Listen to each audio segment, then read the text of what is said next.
Welcome to Beer Untapped with Perry Miller, the podcast. I'm joined by Seth. Hey, welcome, guys. Thanks for finding us on the internet. Now, these shows originally aired on Brookings Radio, but now they're all here for your enjoyment. I hope you like it. There you go. Sit back, enjoy the show, relax. Let us know if you want to see anything on future shows. As we said, this comes out live in the Brookings area, but enjoy this archive episode. Beer Untapped with Perry Miller. Welcome to Beer Untapped with Perry Miller. This week, award-winning author and beer writer Jeff Alworth has a new book, and I had a chance to talk to him about that. You'll recall Jeff was in Brookings last year for the South Dakota Festival of Books, and we'll check in with Wooden Legs in the Brookings liquor store with some fun events coming up. Jeff Alworth writes for All About Beer magazine, has written 4 books, including the Beer Bible. His latest is called Secrets of the Master Brewers. The idea emerged out of the Beer Bible. When I was traveling around Europe, I was learning that European brewers really think about beer differently and brew beer differently than Americans do. And I would bring these little tidbits back as I came back from my European adventures. And in talking to homebrewers, I realized especially they were ignorant of that stuff, maybe a little bit more than commercial brewers. And so, I would just drop these little factoids on them, and they seemed to uniformly be really interested in that. And that gave me the idea of going back to these brewers that I'd talked with and have them give me a recipe of 5 gallons of kind of a classic beer type, like an archetype, not necessarily every single beer style, but, classic, how to brew a Belgian ale, like a typical Belgian ale or a typical Bavarian Helles beer. And then, not only give the recipe, but talk about the theory behind the beer and the way they think about beer and why they do the things they do, and just kind of unfold all of that. So homebrewers would have a chance to see how all that stuff is made, and if they wanted to replicate these beers, they could. So recipes and tips from some of the world's great brewers. That was the other cool thing. Writing the Beer Bible put me in contact with some of the world's, rock star brewers, and having them talk about these beer styles is so much more interesting and I think credible than a writer.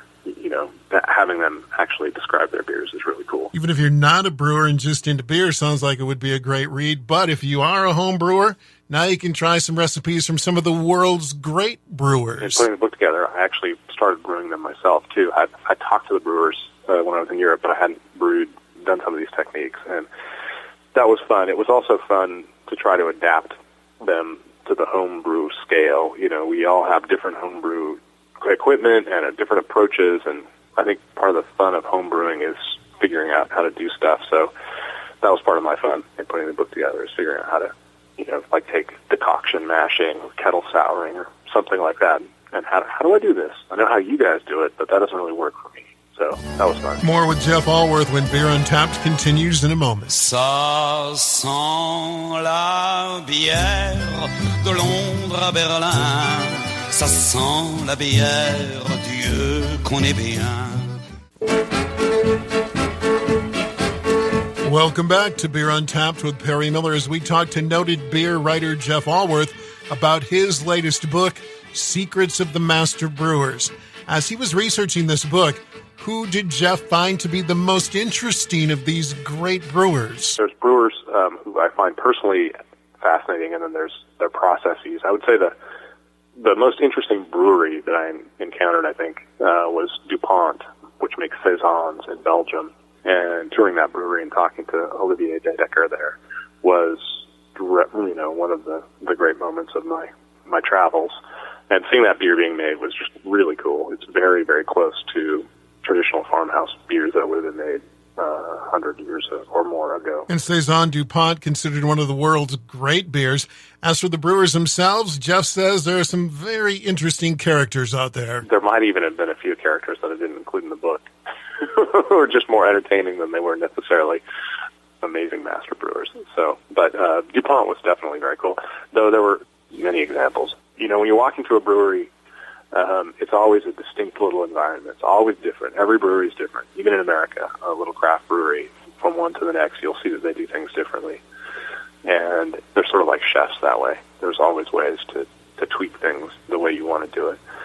So any brewery you go to is interesting and distinctive, and if they've been doing things for decades or hundreds of years, they collected all these fascinating kind of relics of tradition and myth and legend and put it into their brewery. One thing that's clear, there's a nearly never-ending variety of ways to brew beer. I'm working on another book or book proposal right now, and we're looking at the earliest period of time when humans were making beer, and it goes back even much longer than we thought. You know, it goes back before we settled down, way before we settled down. There's an archaeological site that goes back 10,000 years where they were making beer. So it's an ancient human endeavor. You can just imagine that in 10,000 years, we have figured out about every possible different permutation to make this very simple beer, but it can be made with all different ingredients, and it's been made at every place where grain grows, any kind of grain grows on Earth. And all those brewers think about it slightly differently, and they approach it slightly differently, and they come from sometimes very different traditions. And so we have it's an incredibly varied and diverse beverage. Secrets of the Master Brewers by Jeff Alworth. Now let's check in with Seth Cook at Wooden Legs Brewing in Brookings. Their 4th anniversary is rapidly approaching. Can you believe it? And they're working on the celebrations. It will include a very cool event on May 18th. We always coincide our anniversary with American Craft Beer Week, which is right mid-May. It's usually right after graduation here in Brookings, too, so we got a little bit of space to do some events and have some fun. We've got a lot of things coming up, but the one that probably people will be really interested in is on Thursday night. We're pairing up with the Old Market, and we're doing a beer dinner. And it's actually cool because it's a progressive beer dinner. We have a couple sessions. You start at the pub here. We have a couple courses here. Everybody gets up, and we walk just a block away down to the Old Market, and we do some more beer there and have some more food there. So it's going to be kind of a fun little night out. There'll be 2 sessions Thursday, May 18th, 6 and 7:45. For ticket information, contact Wooden Legs or check out their Facebook page. Finally, we head to Brookings Liquor Store where Drew Eklund says they've got a special beer event in the works, a free beer tasting Friday, April 28th. From 4 to 6. I have a list of some of the breweries that will be there giving out samples, maybe some swag as well, I don't know. So Bank, Fernson, Take 16, Mankato, New Belgium, and Tallgrass will all be there, along with some unconfirmed breweries that will possibly show up. Should be a good time. So come drink some beer, maybe win some prizes. Again, the beer tasting is on Friday, April 28th from 4 to 6. That's it for this week's show. Until next time, drink local and drink responsibly. Thank you for listening to this archived edition of Beer Untapped with Perry Miller. Feel free to listen to other episodes, and if there's anything you'd like us to talk about on a future show, please let us know. Thanks again.